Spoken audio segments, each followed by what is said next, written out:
How do you go about planning a research investigation like this? You've got actors that are having to go into hospital environments. You're getting a lot of qualitative data. It's being conducted in a country that isn't the UK. This isn't the typical research project that you would maybe have in there. So I think just first of all, I'd be very interested into how you go about organizing and creating this kind of research. Well, gosh, that's a great question. I mean, generally speaking, I mean, for us academics, research ideas really are coming from two different spaces, if you like. So there's the literature, and most of that is theoretical. We're adding to the literature, and all of us are trying to add something to the literature. I mean, that's our basic remit, right? Is that we're trying to create knowledge. So a lot of our work stems from looking at the literature and trying to understand what the unanswered questions are and sort of take it forward. Now, on the social science side, more specifically, I think, we also sort of observe phenomena around the real world that's happening around us. And that helps us inspire other types of research questions that the theoretical literature doesn't necessarily engage with or hasn't gotten to yet, or something along those lines. So this is one of those projects that was actually stemmed from just understanding what was happening in the world.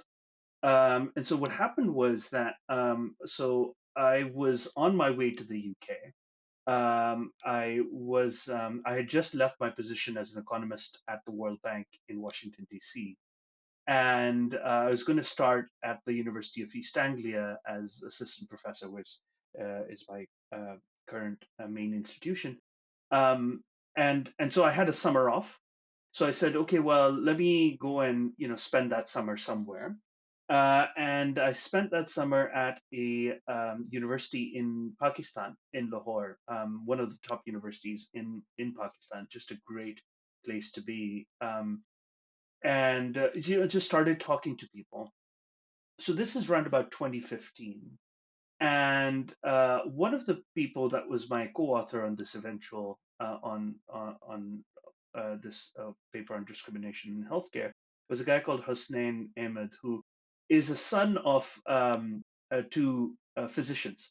They're doctors who provide medical services across Lahore. And so we started talking about different issues that they have, in their line of research. At the same time, what was happening in the environment was that there's this big sort of political movement around the rights of transgender individuals. So for those that don't know, I mean, there is a fairly large community of transgender individuals in Pakistan, India, Bangladesh, South Asia more generally. They're known by many different terms. Khwaja Sira in Pakistan is the term of choice at the moment. And there's a couple of things happening about violence against transgender individuals. There's also sort of a political battleground about whether or not they should have rights and what kind of rights they should have, right to education, right to healthcare, and that sort of thing. So, in the context of all of this, we started thinking about this research project, and we asked ourselves this question, like, if somebody who's belongs to this community, if they need healthcare services, like any of us do, where do they go? And what's the sort of services they engage in, and so on. So that kind of was the genesis of this project, where we just were curious about how they solve their healthcare problem. And that led to additional questions about discrimination at the outset. It sort of built on other work of mine on the behavior of experts. So a lot of behavioral economics focuses on the behavior of lay people or consumers more generally. And one of the things that I've been interested in my career is the behavior of people with expertise. Uh, and because they're human, just like everybody else. But there are assumptions that we overlay on their behavior. So if we go to the doctor, there is an assumption that the doctor actually does care about me, and I'm the most important thing in the doctor's office Sure, at sure. this moment in time. But they have lives just like everybody else. They have children who get sick, so they have other distractors that are going on. And so that kind of put these two worlds together, right? The transgender world, the healthcare world, and then this behavior of experts that led to this project. Sure. And as I mentioned, sort of just a little bit earlier, it's this research isn't your typical kind of research, maybe where you're taking a big data set and you're trying looking at it in different patterns and trying looking for specific correlations and stuff. You're using actors that are going into hospital environments. They're having to record their experiences to find, to be able to give you some data to sort of work with. It's being operated out of sort of Pakistan. Obviously, were you in the region at the time, or were you operating out of the? Yes, you were operating Pakistan. So you were at least operating within the region at the time then. Yeah, yes. Hmm. But the general operations of this are not typical to a typical research paper or Yes. research service that you're doing. What things surprised you, and what things did you have to put in place to make sure that you could get the best sort of quality of research possible? That's a great question, Max. I have to say, I mean, you're absolutely right. I mean, this is unusual even for somebody who has projects that are quite varied. It was unusual even for me. Um, so one thing that was specific about Pakistan is that transgender individuals are more visual than in other parts of the world. So it is a very distinct community. They do dress a particular way, Okay, and you are able to identify somebody who's transgender or not from a distance, right? And there's various historical and cultural reasons for why that's the case, but in South Asia in particular, they're very visual and identifiable. So we started there, and generally speaking, I mean, these are uh, born male cisgender individuals who transition over to female, right? So that's basic. Their gender identity is different from the one that was at birth. They identify as female, but they're actually born male. Now, what's interesting about that is that when we first started, we said, okay, because it's visual, we can actually approach clinics dressed in a particular way to try and access healthcare.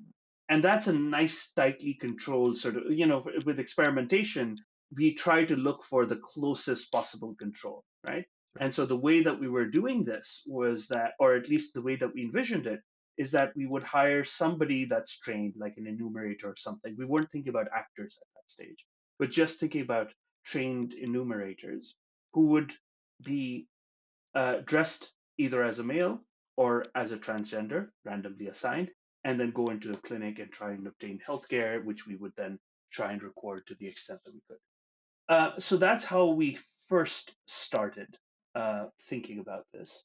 And then, as part of our background research, I mean, anytime you're trying to engage in something that's just so bespoke, it's always good to talk to people, get the background research, do a little bit of sure, forensics, sure, sure. anthropological work.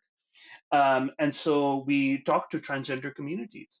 And I still remember my first conversation with a guru or a leader of the transgender community was.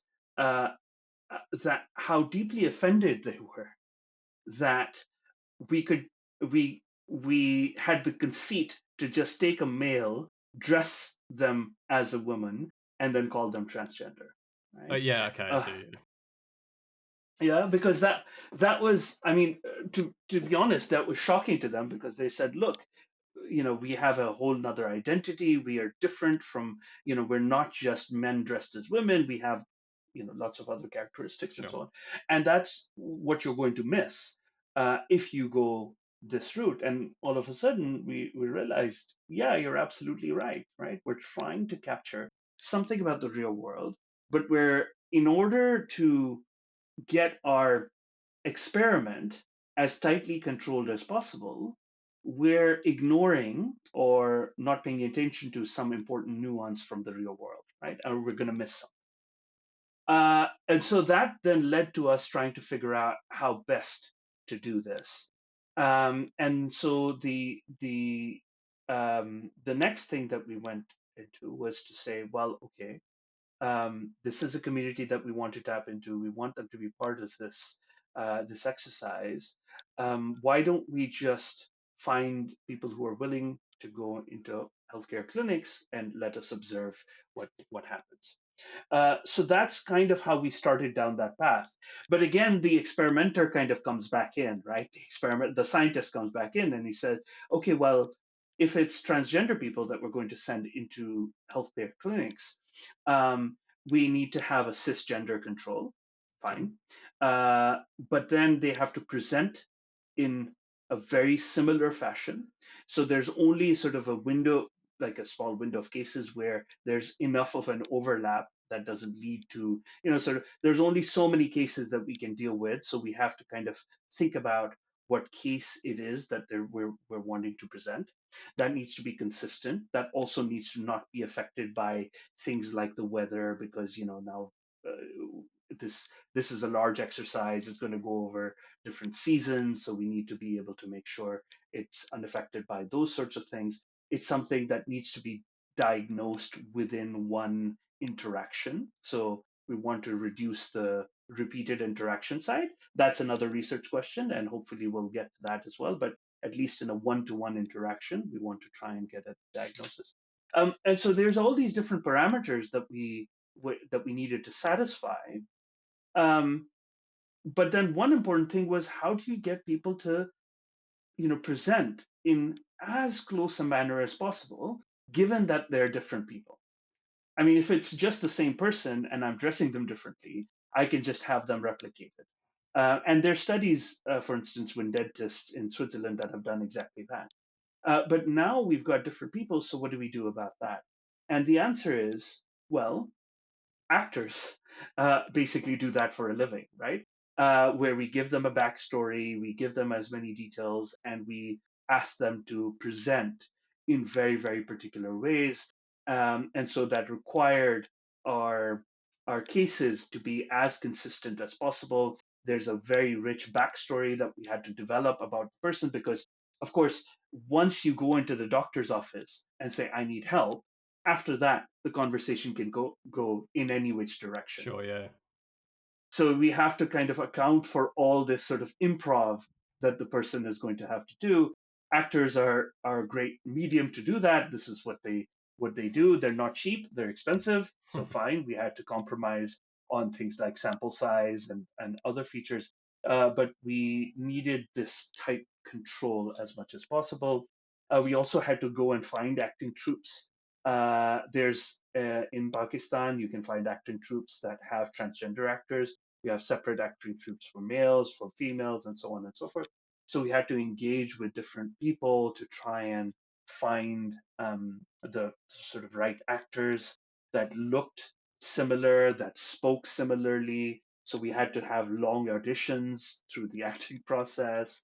And so it ended up being just a lot more complicated than we had initially bargained for, which is to take one research assistant and just dress them differently and Sure. Yeah. go into healthcare clinics. But we got there. We got there in the end. Becoming a sort of bona fide casting director by the sounds of it as well. Yeah. It's amazing what sort of skills you pick up while you're going through this Yeah. So process. I would have imagined you would have gone to get that kind of skill set really. So just to clarify on that point, did you? So you had, just to clarify in terms of what the control group was, you had, and you correct me if I'm wrong, you had Yes. actual transgender people that dressed in a certain way that went in, but then you also had actors that were presenting and acting like transgender people going in as well as like a control variable between those two. And did you have not people?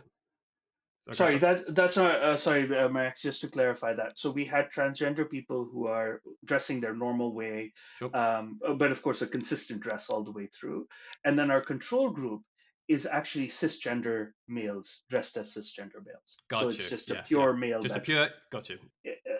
that decision ends up being very critical, because it depends on whether the research question is actually about how healthcare is different from a transgender individual relative to a cisgender individual, or how this biological sort of functioning of being transgender differs, right? So if you were interested in just the biology side of it, then we actually probably should have done what you the design that you suggested, which is to take male cisgender males and dress them up as transgender. So if that was the nuance that we were after, no, but at a first cut, what we were after was the bigger picture question of just the process of healthcare for transgender individuals. So the great question.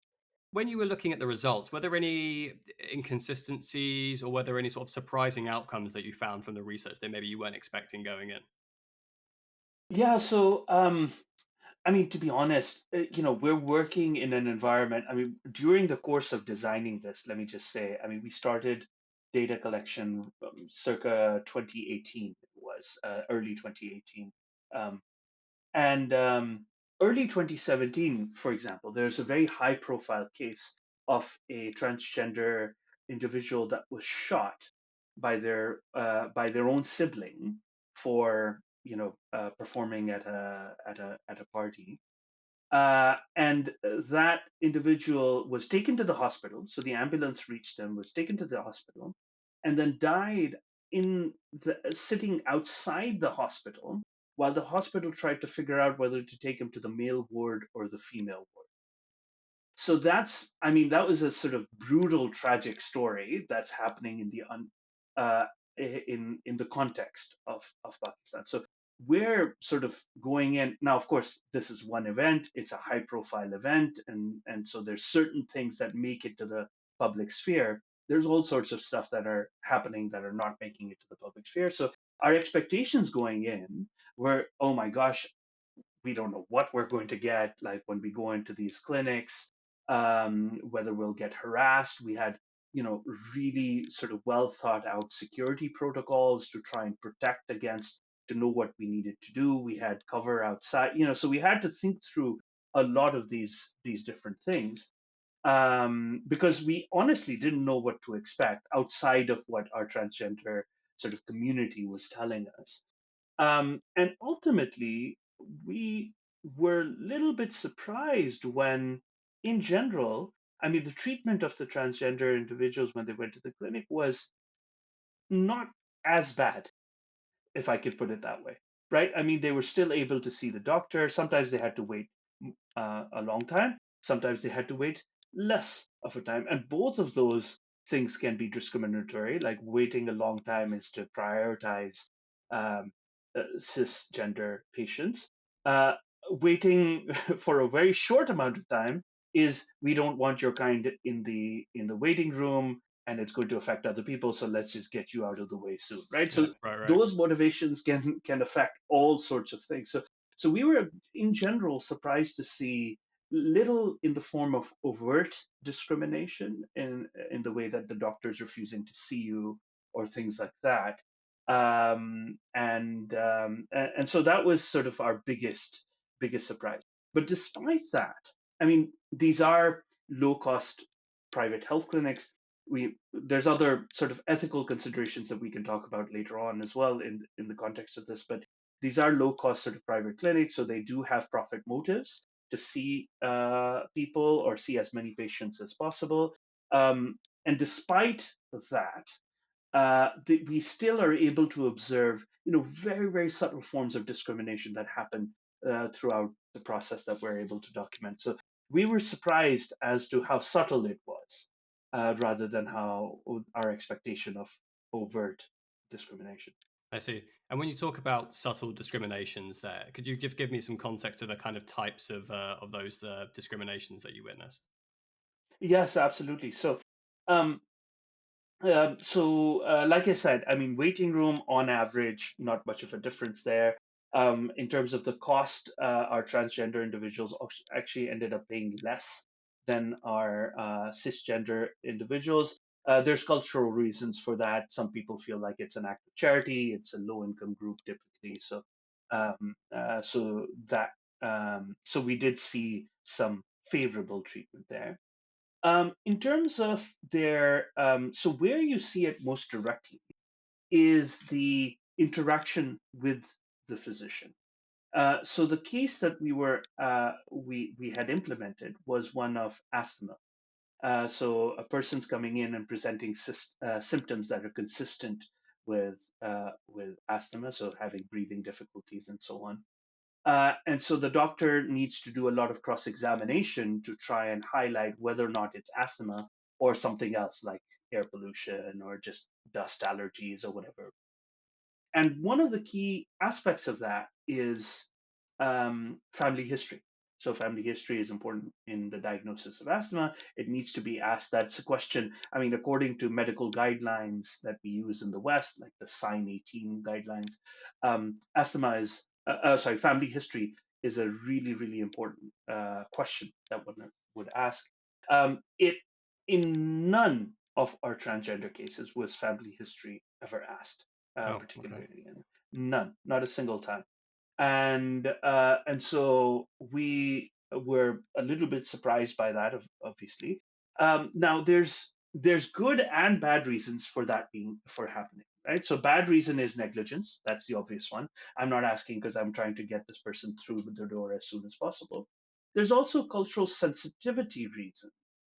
So a lot of people that belong to this transgender community, I mean, one of the terms that they use in Urdu for the community is hijra, which is it's not a term that's used any longer. It's sort of a almost like a considered a slur word, but historically that's the term that was used, and that word means outcast, right? So it means somebody who is cast out of their tribe. Right. And and it's consistent with a lot of the transgender experience where you're perhaps born a particular way and the family rejects you, and then the transgender community kind of takes you in.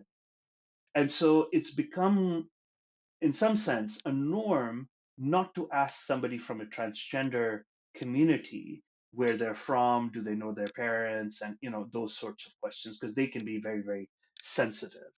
At the same time, if you're a medical professional trying to diagnose something that as serious as asthma, this is a critical question, right? Hmm. So we the study doesn't necessarily allow us to pinpoint that this is for cultural Sure. Yeah. Yeah. sensitivity reasons, obviously.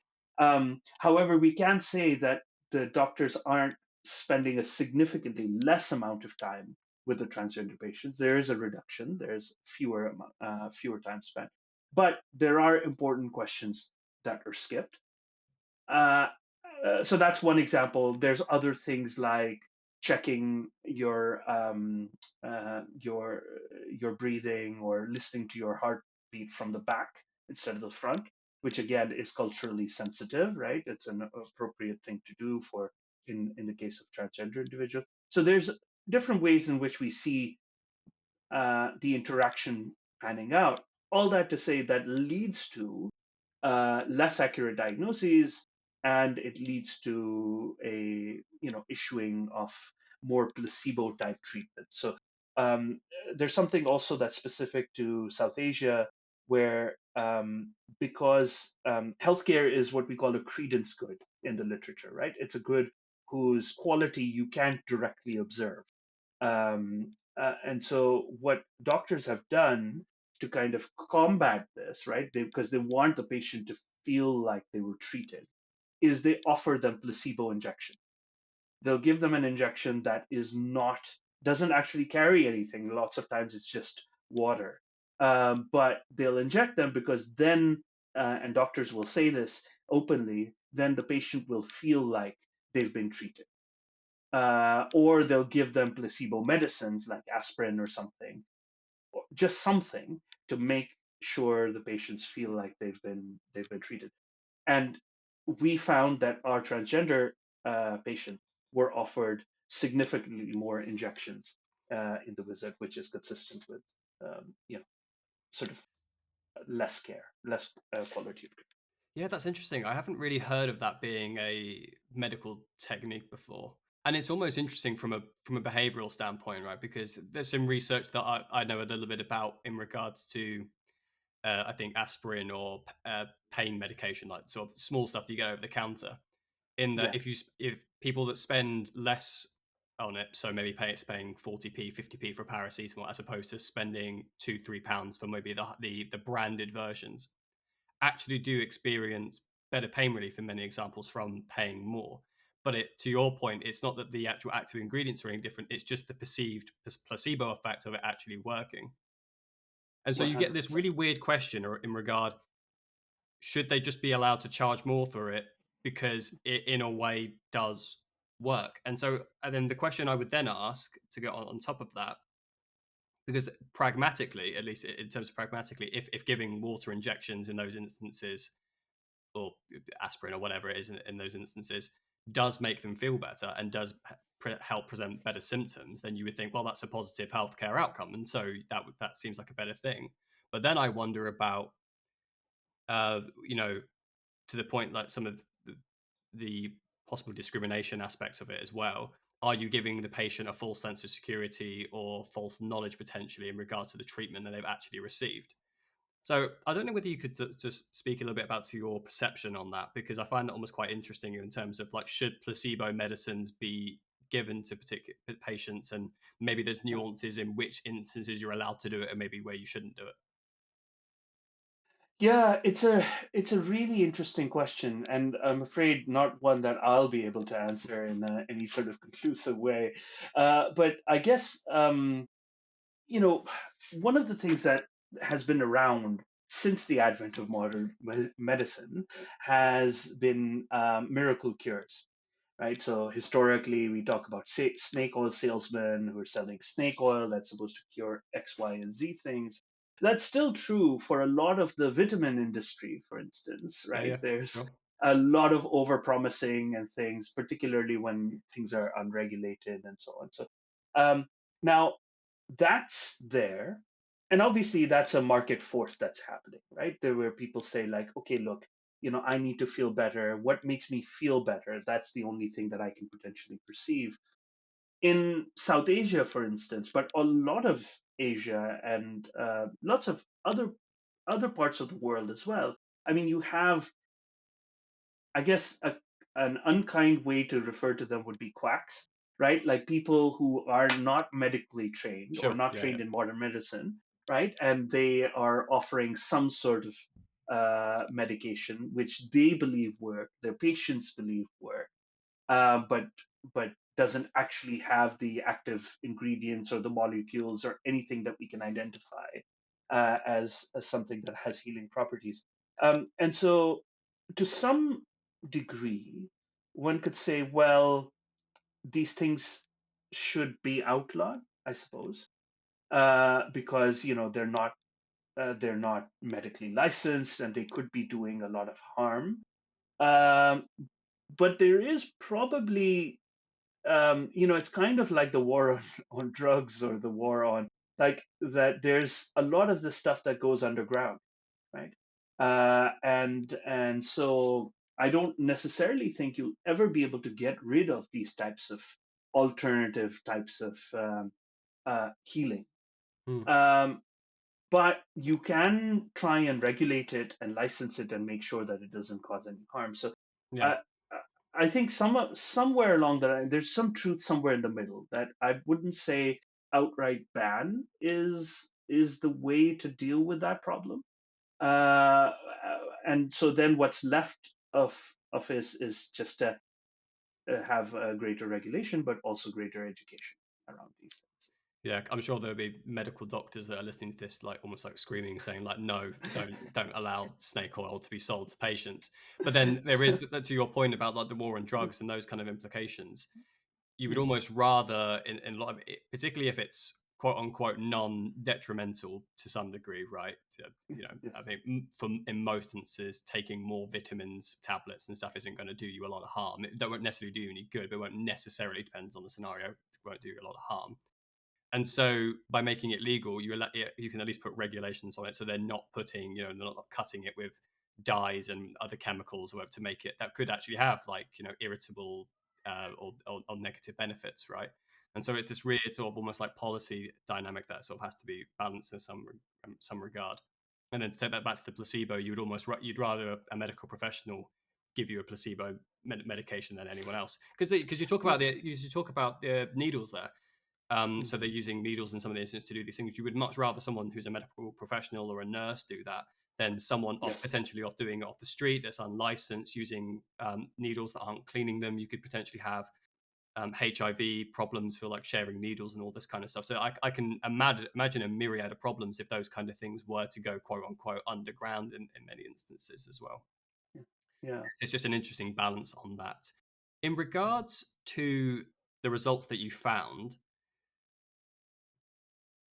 is there a policy, regulation, or some kind of guidance that you think could be applied to healthcare professionals, whether that be in these low cost institutions or maybe healthcare governing bodies, and providing guidance that would help mitigate some of the impacts of the sort of discrimination in healthcare that you've seen? I mean, you mentioned there in regards to asking about family history, and whichever way it is, negligence or actually kind of cultural sort of amenity, trying to be culturally amenable. Maybe Mm. there's something in there about it, providing brief education or leaflets or something by the Pakistani healthcare industry to that, no, no, no, you need to make sure that you ask about these things. Or maybe just having a general sort of public announcement about certain things. Are there kind of potential policy adaptions or things that you think could be implemented to help mitigate some of these problems that you've seen? Um, yeah, I mean, I think part of the story is again, it comes back to regulation. I mean, what's happening in general is that anybody that well, there's doctors who are able to open their clinics outside of their regular jobs if they have them, right? So they have perhaps licenses to practice, and then they just open up a storefront, and it could be anywhere, and it works a lot like a shop, right? I have a medical license, and I'm just going to do these things with very little oversight and regulation to begin with. Now, to some degree, you might expect, okay, yeah, the market might take care of those things, right? So if you have bad doctors, they'll do a few bad things, and then eventually people will suss them out and stop using them, and so Sure. on. The trouble is, again, it's this credence good idea, right? That you don't necessarily, I mean, unless you have It's hard to the identify ultimate, the quality in person yeah, sometimes for these kind of goods. exactly right, exactly right. And so it makes it, so for the layperson, you can't necessarily identify it all that well. So what you need is experts to try and fill that gap a little bit. And so what happens in sort of more advanced, sort of medically advanced countries, if I can put it that way, is that, well, you can't just practice medicine, right? You can't just open a store and start treating patients or trying to quote unquote heal the sick. You need sort of there's regulatory bodies that need to accredit you and so on, and also the public are also aware or have been educated that. When you seek medical care, you need to go to a properly licensed person, and here's how to check licenses, and so on and so forth. So I think the answer is on both sides. So one is to try and regulate more heavily and more carefully the medical industry. So identify these clinics. Can I just say on that, Max? I mean, one thing that I didn't mention is that we were primarily interested in these low cost healthcare clinics in Lahore, and so you can ask yourself, well, surely, there's a list of clinics that you can just go and look at and identify where they are. And the answer is no, absolutely not. What we actually had to do was hire local confidants to go road by road and identify or give us GPS coordinates of places or storefronts that were clinics. So that's actually how we identified. And by the time we did the initial exercise and we got to the field, something like 20% of the clinics that our confidence had identified were no longer there. Right. So there's so much of this churn that's happening, particularly in these low income sort of neighborhoods that we're focusing Interesting. on. Yeah. So the actual That healthcare institutions seem to, well, at least these low cost ones that people seem to sort of rely on for low cost healthcare, seem to move about and are quite mobile. There's not great amount of consistency in the institutions that are applying those care. That's right. That's right. I It's- mean, there's people who are free to buy a storefront and then start their own clinic. Now, the Ministry of Health, to their credit, I mean, in Pakistan, but lots of developing countries tend to be very underfunded. I think it's like somewhere like between 2 and 3% of GDP is spent in healthcare in Pakistan, which is not. I mean, it's on the lower side, but not out of step with a lot of other countries. Um, and there is a big sort of private industry that helps to fill this gap because you need healthcare. But there's a scale problem, right? So the Ministry of Health officials, if you ask them, they'll just tell them that they'll tell you like it's we're constantly on investigating, we're constantly sending people. Some places open up, some places shut down. There's also leakages, corruption. So there's a myriad of these problems that are happening on the supply side, and so that need to be dealt with as a form of regulation. And then on the demand side, which is the average patient, there needs to be more of this education to try and understand or get people to understand what the difference is between a faith healer and a quack and an actual medically licensed professional, how to look for medical licenses, right? How to trust, whom to trust, what you should expect in terms of care, and so on. So both of those things need better information, better licensing. Uh, uh, it's a scale problem, right? It's easy to do if you are in a country where you have a population of like 1 or 2 million. In a country with a population of like 300 million plus, or God knows how many. It's just very difficult. Yeah, that's what I was just thinking about. It's such a populous country, quite a large landmass. To your point, maybe not spending the percentage figures on healthcare that potentially other regions do, although relative in step with a lot of developing countries.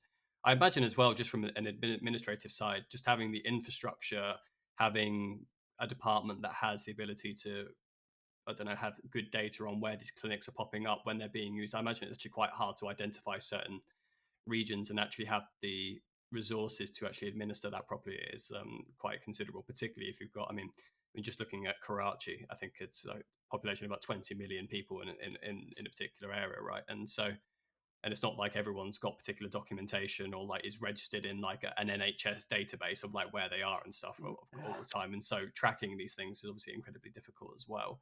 So that, I right. imagine there's just, yeah, there's a lot of just scale problem in regards to that and just the actual application and resourcing in those regards. As a behavioral or as a primarily behavioral economist, are there things that you see when doing this research and looking at the results of this research that remind you of either behavioral economic theories, prisoners' dilemmas, free rider problem, some game theory elements? And are there even some instances where you think things like nudge applications or nudge theory could be used to help improve healthcare outcomes in these places? Oh gosh. Well, that's a great question. It's you know I mean, at the core of it, any sort of human behavior involves some form of bias, right? I mean, that's the core of it, and how it sort of hooks into behavioral theory. Because I mean, when we think about um, our classic models that we use to model human decision making, the usual thing was the rational actor model. So what does the rational actor do? The rational actor gets sick, and so then they say, okay, well, what's the place where I can get optimal healthcare? So I do a search, I look around, I see, I ask people, I go and perhaps even engage in some audits, right, of healthcare providers, find the optimal one, interact with them, give them exactly the information that they need to arrive at the appropriate diagnosis. They diagnose me, I take the treatment, and I'm done. Now, of course, there's in that narrative, there's lots of humanness, right, that comes into the fore, including things like searches are not optimal, right? I don't have the entire listing of all the healthcare providers that are around me. In fact, I only know a few in my neighborhood. I might ask 1 or 2 people. They tell me they had a positive experience with this, that, or the other person. Okay, I'll go in. Then when I go into the clinic, the doctor tends to be, oftentimes, is a higher status individual than myself. And so they're leading the conversation. I'm trying to provide as much information I can, but there's things that are causing me to operate differently than, say, I would when I was at home or talking to my loved ones or a confidant or something along those lines. Um, then so maybe there's bias in the types of information that the healthcare provider gets, which leads them to, even if they're the most rational, perfectly processing agent that you can think of, that still might lead them to an incorrect diagnosis, which then leads to lower healthcare, but also, I didn't get better, but I didn't really understand what was happening to me. There's comorbidities that are happening. It turns into something that's worse down the line. So there's all of these different human elements that are in the chain that can lead to healthcare provision being different from optimum. Um, and so I think what we're trying to do in this project and a series of others, I've got also some other work in West Africa. What we're trying to do is try to see how human behavior interrupts this perfect process of healthcare provision, right? And so there, it's a cataloging of these biases. Um, I don't necessarily want to say, okay, well, it's this bias or that bias. There's so many out there that we won't, belabor that point. But the main important thing is, we have limited attention, we have limited processing power. We oftentimes are not optimizing, we're satisficing, we're taking decisions that are just good enough to get us down to the next sort of the benchmark, whatever that is.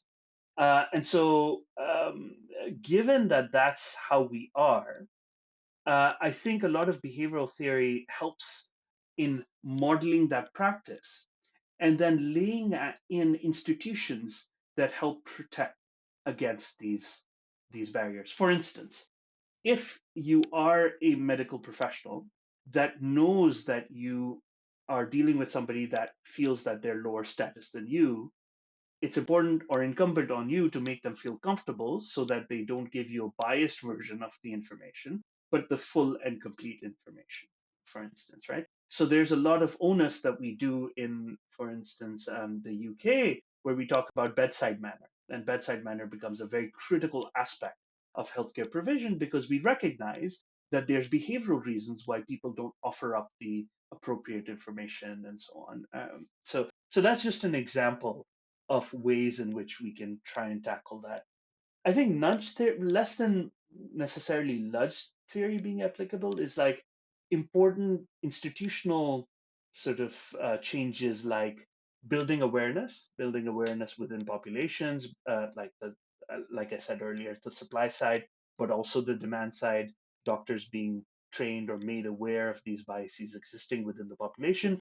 The average person also, being educated that it's always important to not lie to your doctor, tell them the truth. If you have a drug problem, tell them that, right? So that you get the best possible healthcare. So you want to build awareness. You also want checks and balances, right, on those sides. So, in the NHS, for instance, doctors' cases sometimes get reviewed by medical panels. Usually, when there's a problem, a medical panel will review it, or whether it's a complicated thing. But these sorts of deliberative type of oversight institutions are also potentially important. And so I think, the extent to which nudge theory is relevant here is that it allows us to help people make better decisions. Uh, but in order for us to do that, we also know we need to know what the better decision is, right?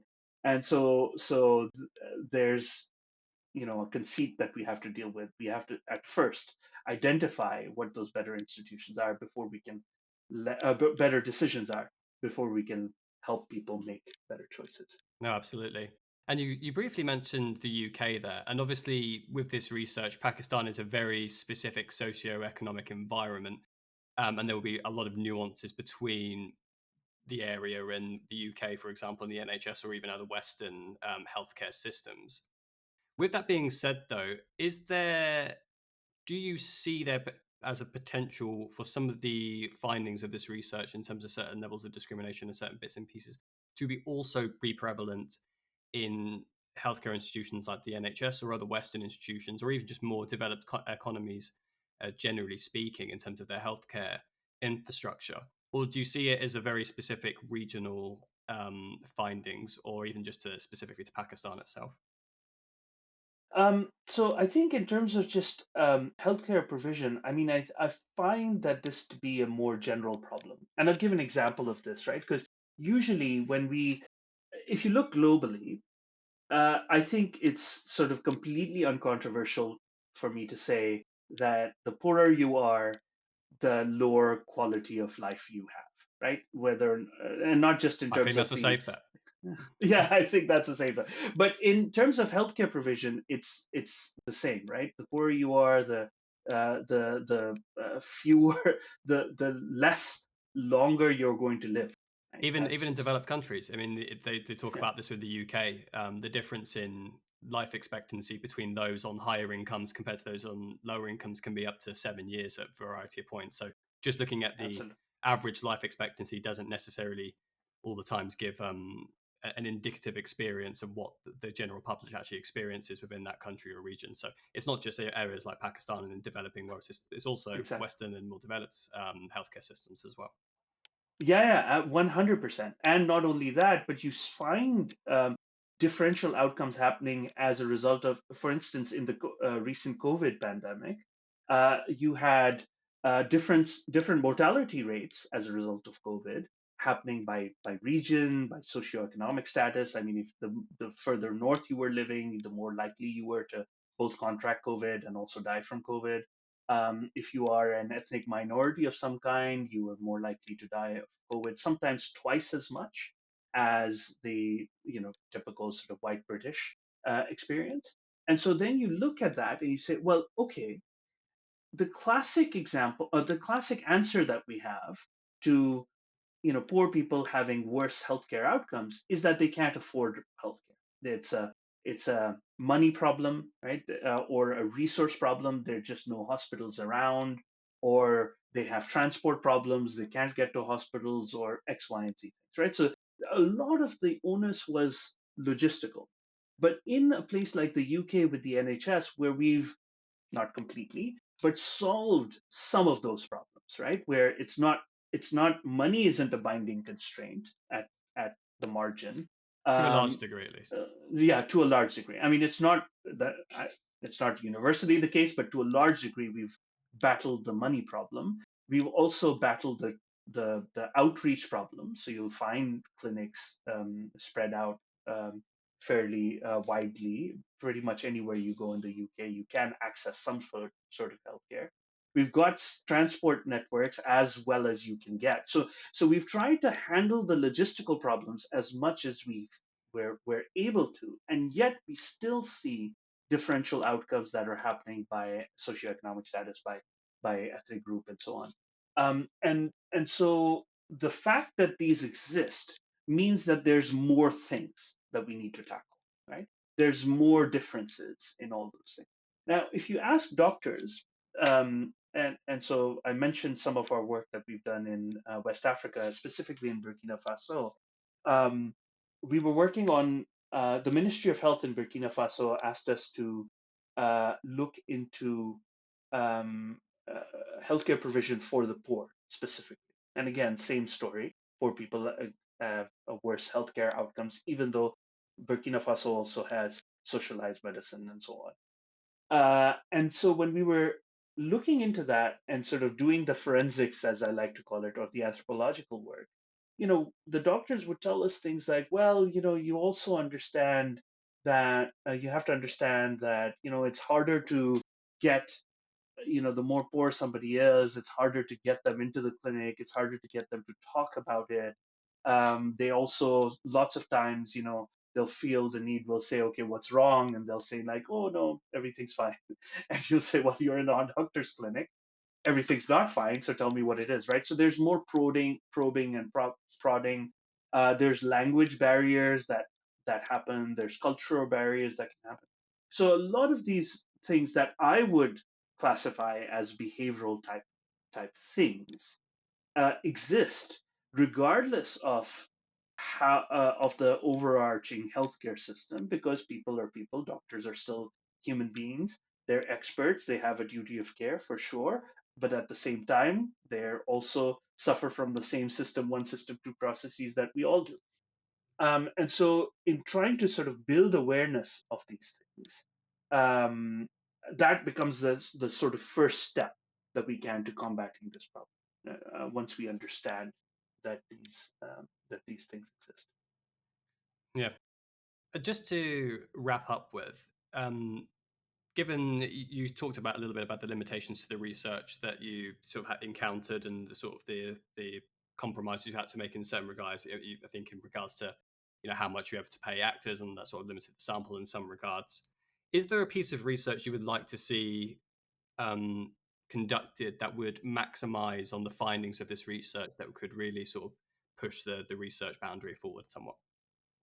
Uh, Great question, Max. I think one thing that was particularly innovative in our study, if you'll permit me to say that, Sure. is that is that um, uh, you know there's more things that you can see when you engage in a sort of these there's different terms for these types of experiments now. There's audit studies or mystery shopper studies. That's also another term from the marketing space, that allow you to sort of detail out the process in very in a very fine grained way.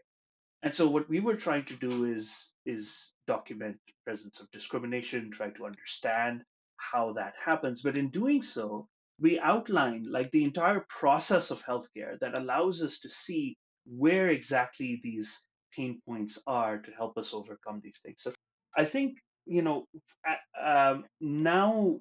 in the outset of this study being published, there's a lot more audit studies that are taking place in the healthcare space, but also in the teaching space, and in all these sorts of service provision type of things that are going beyond the private sector and looking into public sector type operations as well. And that's, I think we need more and more of these types of things to try and document where the issues are and how we can improve them, because ultimately that's what we're trying to do, is improve them.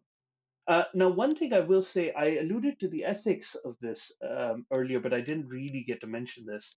Um, you know, if you think about setting up a study like this in the UK, for instance, you can imagine sending, like mystery patients or standardized patients, that's the term, standardized patients to NHS hospitals across the UK to try and, understand the quality of care and so on. But of course, you very quickly run into these ethical type problems, because if you're sort of putting in fake patients in a system that's already overstressed, right, Certainly, you yeah. can very yeah, you can very easily see how you might fundamentally alter somebody's life as a result of this. Now, there's a case to be made to say, well, on average, the learning from the study is going to countervail the negative impact that it has on of one person or a few people. But try telling that to the one person or the few people who've you've affected. So that's why we had a conscious choice in Pakistan to actually go after private healthcare and these low cost clinics, because they operate more on a fee based system, right? The market is operating those things to the extent to which they're oversubscribed, but whenever they're oversubscribed, they just raise their fees and then they become undersubscribed, right? So market forces are controlling a lot of that and allowed us to kind of sidestep the ethics of it. But that's a very, very important consideration. So while I I am excited that there's more and more work that's coming out in the space, trying to document different ways in which we're not which we can improve our healthcare provision, our healthcare systems in general.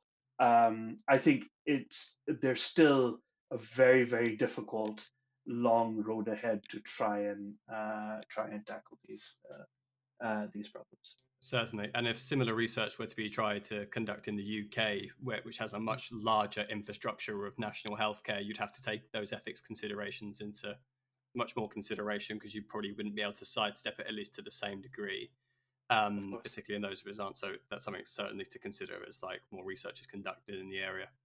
Thank you very much for your time, Professor Banuri. Is there any other research that you're working on at the moment that you would like to point listeners to?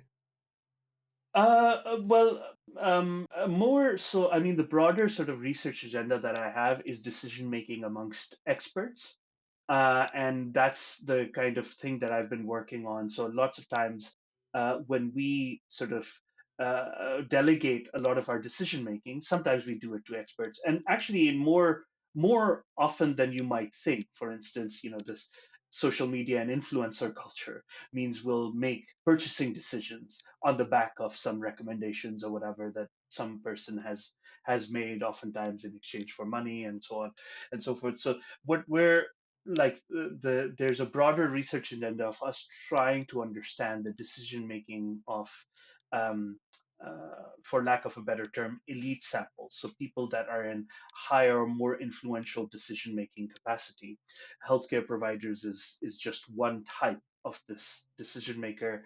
There's government officials, policymakers, politicians is a whole nother set of people. So there's more work that I'm coming out with in that space. So excited about the future.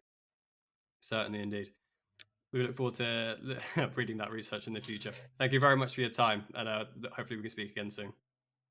Pleasure, Max. Thank you very much.